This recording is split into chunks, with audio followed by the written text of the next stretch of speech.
20 députés, La République En Marche, dénoncent le silence de la classe politique à propos des manifestations. La France devrait réagir, selon vous ? Il y a eu des expressions du porte-parole du ministère des Affaires étrangères sur ce sujet depuis le mois de juin. Il y en a même eu une expression le 13 août, c'est-à-dire hier, au niveau européen.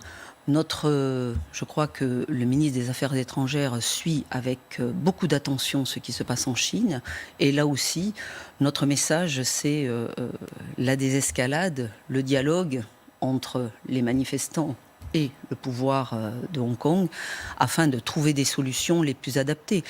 Bon, je rappelle que ce qui a mis le feu aux poudres, si je puis m'exprimer ainsi, c'est cette loi du mois de juin sur les extraditions qui mettait en péril un petit peu l'état de droit et l'état de la justice à Hong Kong, ce que n'acceptent pas les manifestants qui réclament liberté et démocratie.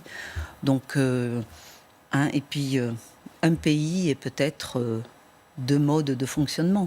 Marie-Ève, vous n'êtes pas un peu surprise de voir des députés de la majorité, sur le plan de la méthode, s'en prendre à l'attitude du gouvernement, en mettant tout le monde dans le même sac, en fait. Ils disent, on s'adresse à tout le monde, que ce soit le gouvernement ou les partis d'opposition. C'est un silence scandaleux et assourdissant.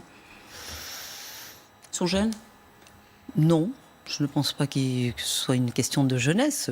Puis je pense que nous sommes là aussi dans un état de droit et de liberté d'expression. Donc ils s'expriment. Cette situation les préoccupe. C'est une situation qui est préoccupante parce que, justement, c'est une lutte pour la liberté et la démocratie. Moi, vous savez, le 75e anniversaire, nous commémorons beaucoup. Mais ce que nous commémorons, c'est quand même pour honorer des libérateurs qui nous ont libérés du joug du totalitarisme et du nazisme.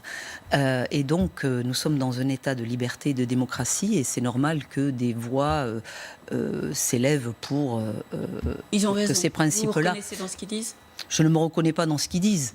Je veux simplement dire que le ministre des Affaires étrangères suit ce dossier. Il y a eu des expressions du ministère depuis le début de la crise. Il y en aura dans les jours et les semaines à venir. Je ne suis pas du tout... La France est complètement informée de ce qui se passe et suit avec attention tout ce qui se passe à Hong Kong.